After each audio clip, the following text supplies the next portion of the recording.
حضرت ابو سعید خدری رضی اللہ تعالیٰ عنہ بیان کرتے ہیں، رسول اللہ صلی اللہ علیہ وآلہ وسلم نے فرمایا، حضرت موسیٰ علیہ السلام نے عرض کیا، پروردگار مجھے کوئی چیز سکھا دے جس کے ساتھ میں تیرا ذکر کیا کروں یا میں اس کے ساتھ تجھ سے دعا کیا کروں۔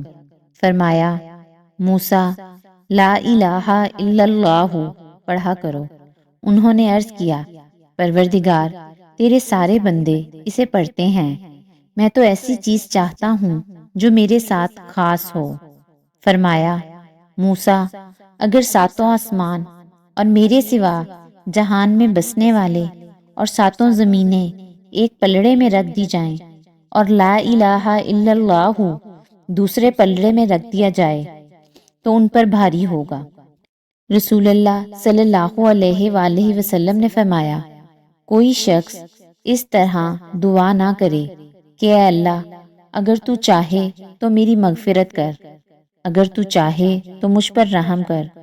اگر تو چاہے تو مجھے روزی دے، بلکہ پختگی کے ساتھ سوال کرنا چاہیے، کیونکہ اللہ تعالیٰ جو چاہتا ہے کرتا ہے، کوئی اس پر جبر کرنے والا نہیں۔